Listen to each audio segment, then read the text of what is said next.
Assalamualaikum warahmatullahi wabarakatuh. Salam sejahtera untuk kita semua. Perkenalkan, saya Sriyantika M.Com, dosen tetap program studi Sistem Informasi S1 Universitas Bina Sarana Informatika. Video ini dibuat untuk memenuhi salah satu persyaratan sertifikasi dosen tahun 2026, yaitu pernyataan diri dosen dalam unjuk kerja Tridharma Perguruan Tinggi atau PDD UKT PT dalam aspek khususnya pengajaran. Pada kesempatan ini, saya akan menyampaikan terkait salah satu mata kuliah yang saya ampu, yaitu mata kuliah UI UX Design. Mata kuliah ini ditujukan bagi mahasiswa Sistem Informasi semester 2 dengan kode mata kuliah 0521 dengan bobot 3 SKS. Perkuliahan ini diselenggarakan dalam 16 kali pertemuan tatap muka, yaitu diantaranya 14 kali pertemuan materi, 1 kali UTS, dan juga 1 kali UAS atau ujian akhir semester. Mata kuliah memfokuskan pada konsep-konsep fundamental desain antarmuka atau user interface dan juga pengalaman pengguna atau user experience.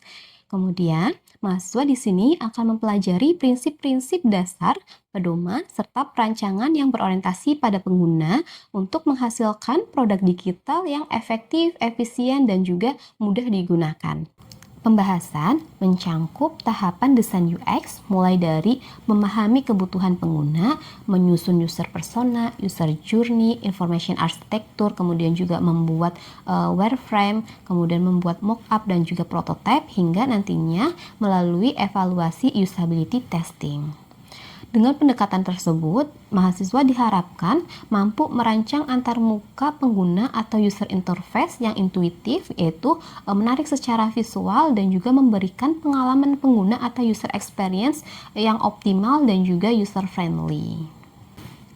Adapun capaian pembelajaran lulusan atau CPL pada mata kuliah ini meliputi CPL 08, CPL 09, dan juga CPL 12 yang telah tertuang pada RPS yang sudah divalidasi oleh Ketua Program Studi dan juga Koordinator Pengembang RPS.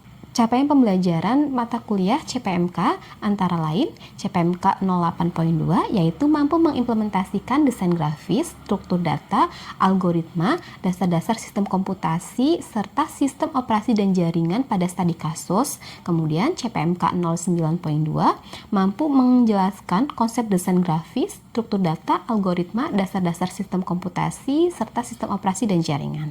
Kemudian CPMK 12.1 menguasai konsep sistem termasuk basis data, kemudian proses dan juga antarmuka sistem.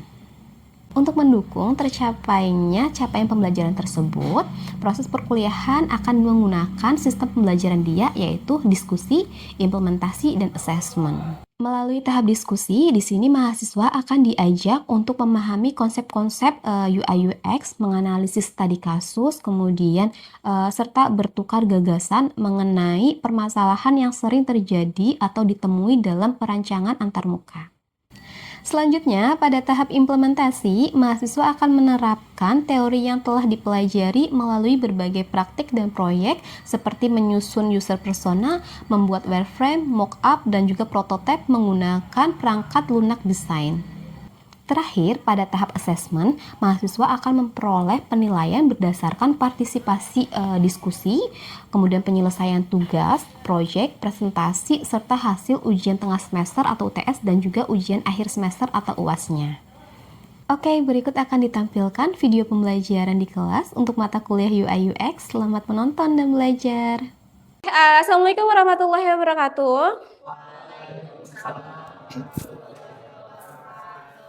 Oke, untuk mata kuliah hari ini yaitu mata kuliah untuk UI UX. Kalau pertemuan sebelumnya kita udah bahas mengenai dasar-dasar dari UI itu apa, kemudian juga UX itu apa. Nah, untuk hari ini di pertemuan 2 kita akan membahas mengenai UI fundamental.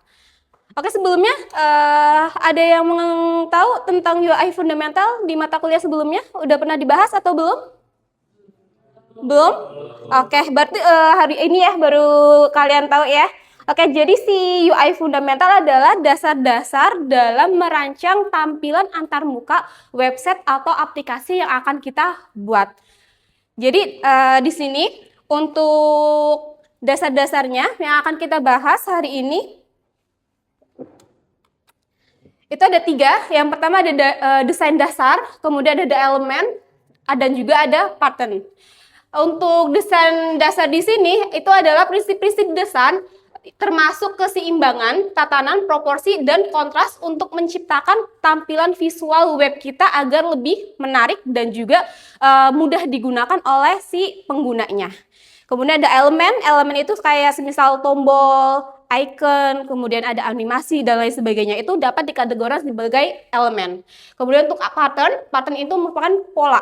Jadi nanti semisal nih kita kan bikin halaman login. Polanya kalau di login kan berarti kita harus input email sama semisal password. Kemudian ada tombol login atau apalagi biasanya daftar gitu ya. Jadi kan polanya seperti itu. Nah, untuk si pattern ini nantinya juga kita ada bisa download template-nya. Nanti untuk linknya nanti bisa diklik di modul masing-masing ya. Kita bahas mengenai yang pertama dulu yaitu desain dasarnya. Dalam desain di sini ada beberapa hal yang harus kita perhatikan. Yang pertama itu adalah ukuran dan skala. Kenapa ukuran dan skala ini penting? Yaitu karena untuk membantu pengguna memahami informasi berdasarkan tingkat kepentingannya. Semisal kalau kalian ngakses halaman ini ya, ini kan halaman PMBBSI ya, untuk Basic Today. Hal pertama yang kalian lihat kalau membuka halaman ini apa? Di sini. Yang bisa terlihat pertama sama kalian. Tulisannya yang terakreditasi unggul ya. Jadi karena di sini adalah webnya untuk mahasiswa baru dan si BSI ini akreditasinya unggul, mereka pengen branding ya untuk akreditasi mereka udah unggul nih. Jadi di sini yang akan ditonjolkan adalah tulisan unggulnya. Oleh karena itu, di sini untuk ukuran dan skalanya, si akreditasi unggul ini dia lebih besar. Jadi akan lebih mudah dilihat oleh si penggunanya saat pertama kali buka web PMB-nya. Nanti kalau setelah kedua yang akan dilihat itu apa lagi? Ya terserah nanti yang dicari itu apa biasanya. Entah itu dari sini atau untuk yang daftar ini, kayak gitu ya. Jadi semisal kalian pengen nonjolin, kalau kalian bikin web nih, pengen nonjolin, misal kalian bikin web belanja gitu ya. Kalau kalian pengen nonjolin suatu produk atau produk baru, ya udah berarti di halaman utamanya kalian bisa masukin produknya itu dengan ukuran yang lebih besar. Agar nantinya ketika si penggunanya itu buka halaman kita, otomatis dia akan langsung matanya akan langsung terarah ke produk baru tersebut, gitu ya. Kemudian hal yang kedua yang harus diperhatikan dalam mendesain adalah juga warna. Kenapa warna ini penting? Coba ada yang tahu kenapa warna itu penting? Karena dapat mempengaruhi suasana hati, persepsi, dan keterbacaan antar muka pengguna. Untuk kategori warna ini ada beberapa, di sini mungkin dijelaskan ada 11 ya. Yang pertama ada warna premier, sekunder, tersier, warna teks, aksen, latar belakang, pilihan sampai ke mode gelap dan mode terang. Kita jelasin satu-satu dulu. Kemudian untuk warna sendiri, kalau warna primer itu adalah warna yang tidak dapat dihasilkan dari pencampuran warna lain. Warna primer di sini adalah ada 3. Apa aja? Merah, kuning, sama biru. Kemudian kalau tadi kan ada primer, ada tersier. Kalau tersier berarti artinya apa? Kalau primer kan tidak dihasilkan dari pencampuran warna lain. Kalau tersier bisa dicampur. Dicampur apa? Bisa dicampur sama warna lain. Jadi kalau tersier ya. Terus kalau sekunder? Hasilnya bedanya apa sama tersier sama sekunder? Jadi gini ya, kalau tadi primer itu hanya bukan dari pencampuran, jadi warna itu ya dasar warna mereka sendiri, bukan ciptaan dari campuran warna lain gitu ya. Tapi kalau warna sekunder itu dia pencampuran antara 2 warna primer. Semisal warna tadi warna merah sama kuning digabung jadi warnanya adalah orange. Kalau biru sama merah jadinya adalah ungu. Sedangkan kalau tersier tadi itu adalah pencampuran dari warna primer dan sekunder. Contohnya apa tadi? Warna primernya adalah merah, dicampur dengan hijau, jadinya coklat kemerahan. Karena kan ini kan warna primer, ditambah ini warna sekunder. Hijau tadi masih ingat nggak pencampuran warna apa? Biru sama kuning, gitu ya. Oke, kemudian selain warna ini penting, warna ini juga nantinya kalau semisal nih, kalau di BSI gitu ya, identiknya dengan warna apa yang kalian tahu? Biru. Jadi warna ini fungsinya juga bisa buat branding ya. Jadi semisal brandingan kita nih BSI ya, itu warnanya biru. Otomatis halaman web dia yang tadi ya yang udah kita lihat sebelumnya, otomatis dia juga kan biru ya. Agar kalau nginget warna biru itu adalah warnanya BSI. Kalau orange warna apa?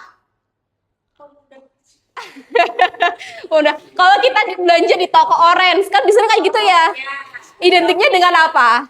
Shopee. Kalau toko hijau, Tokopedia kayak gitu ya. Jadi warna ini juga bisa dijadikan sebagai branding kita. Jadi kalau kita nyebutin warnanya aja, itu udah inget brand kita itu apa. Seperti itu ya. Dapat dipahami?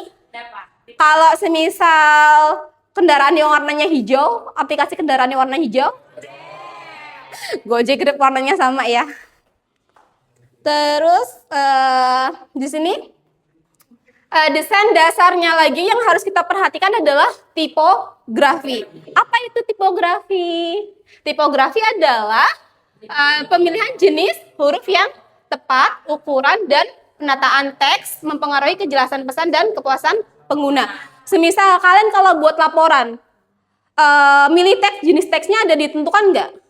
Biasanya apa? Times New Roman. Tapi kalau lagi presentasi kayak gini, semisal bikin PowerPoint bebas, asal teksnya itu jelas dan dapat dibaca ya.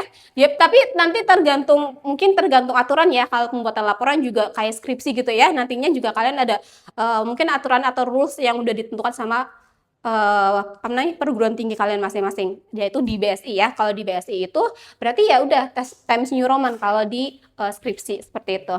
Kemudian untuk elemen tipografi sendiri ada 6, ada font size, font weight, line height, letter spacing, sama line length dan alignment.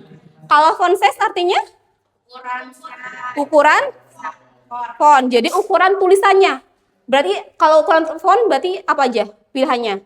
1, 2, 3, pokoknya yang angka itu ya. Kalau font weight ketebalan fontnya. Terus kalau line height, jarak antara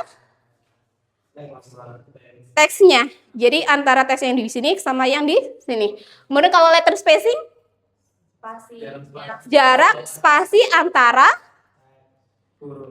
huruf gitu ya. Ayo. Kemudian kalau line length berarti line length yang mana? Tadi ini apa? Itu spasi. Iya, itu spasi. Itu namanya adalah line height. Kemudian juga kalau yang spasi ini namanya berarti nanti adalah line spacing gitu ya. Jadi nanti juga kalian harus setting nih untuk si tipografi ini. Jadi nanti biar ketika kita baca atau buka aplikasi kita, web kita, otomatis kita akan mempermudah si penggunanya. Apakah untuk pengguna yang misalnya kan pengguna kebutuhan matanya beda-beda ya. Ada yang minus, ada yang plus gitu ya. Jadi biar kita bisa gimana sih penggunanya itu dengan berbeda-beda kebutuhan itu bisa jelas melihat aplikasi web kita. Seperti itu ya. Kemudian di sini juga ada aturan desain yang lain yaitu mengatur tentang ruang putih, kedekatan, dan rule of third atau komposisi gambar. Ruang putih di sini bukan berarti artinya harus putih ya. Tapi ruang putih itu semisal kayak ruang kosong gitu. Jadi jangan semua kalau kita bikin aplikasi atau web full tulisan, full teks, full gambar dan lain sebagainya, itu enggak. Tapi di sini kalau ini kan bisa dilihat ya. Ini ada ruang putih, walaupun ini bukan warnanya putih ya, tapi ini ruang bisa dikatakan sebagai ruang putih atau ruang kosongnya. Terus nanti di sini juga untuk komposisi gambarnya kita sesuaiin kebutuhan apa aja.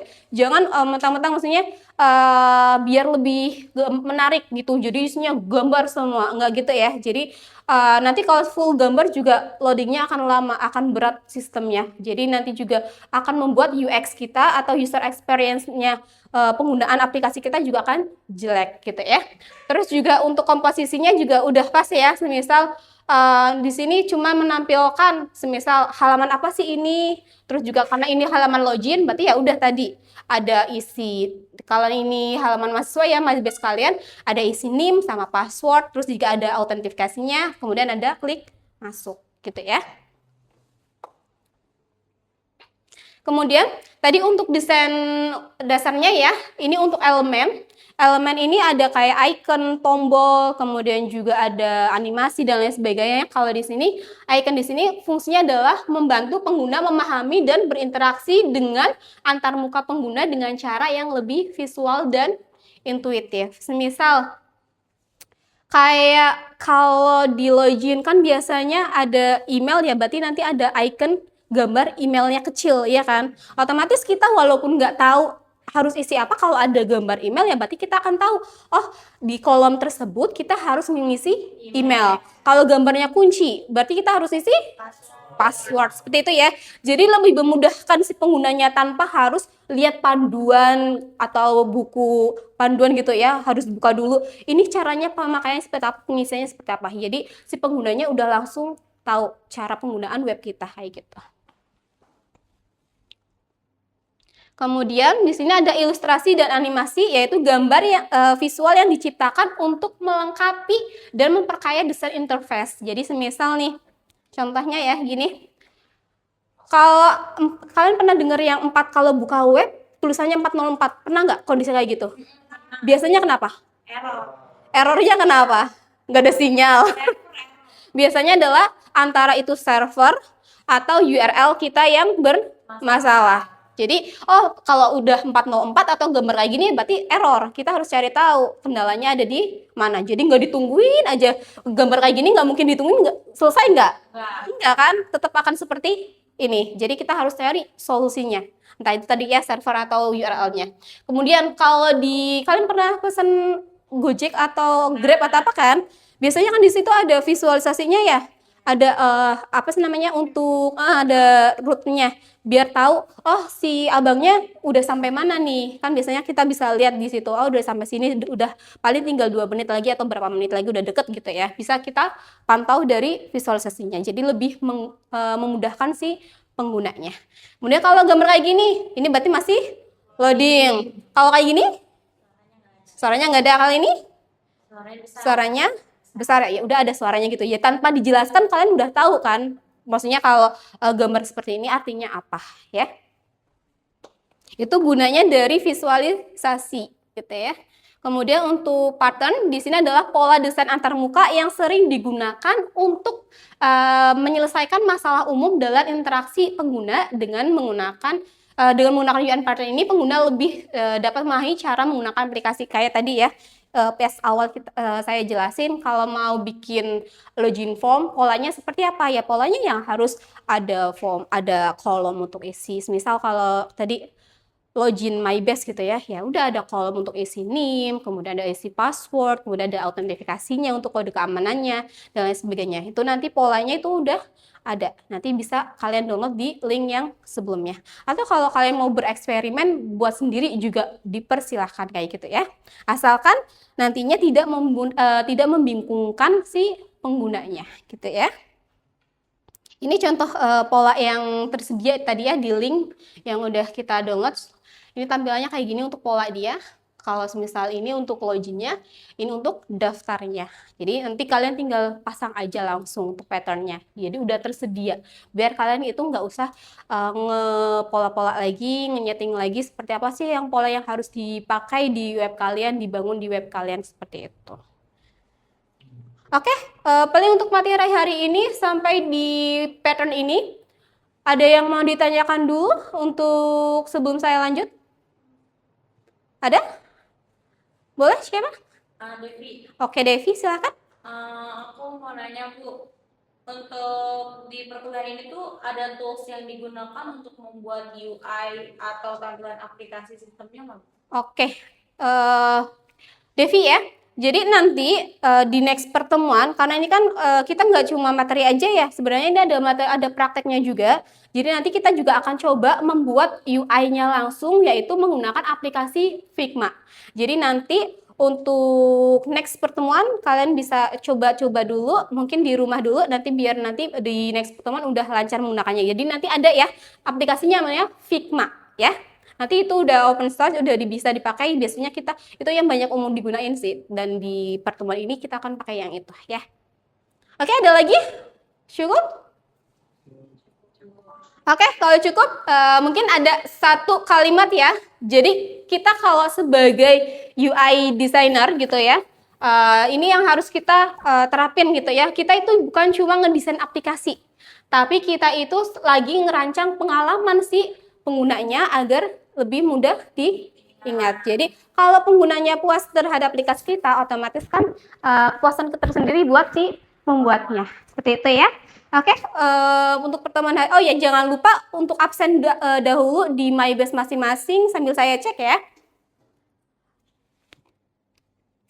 Nanti untuk absennya di ruang MyBase masing-masing bisa dihadirkan, tapi nanti kalau semisal udah kelasnya udah tutup, otomatis nanti kalian udah nggak bisa absen lagi, paling nanti saya rekap di pertemuan selanjutnya gitu ya, tapi usahain udah absen dulu ya. Kalau saya cek sih udah absen semua ya. Oke, kalau gitu untuk pertemuan hari ini, kalau tidak ada lagi yang mau ditanyakan, saya akhiri untuk pertemuan hari ini, saya tutup. Wassalamualaikum warahmatullahi wabarakatuh. Waalaikumsalam. Itulah video pembelajaran di kelas untuk mata kuliah UI UX. Terima kasih sudah menonton. Sampai jumpa.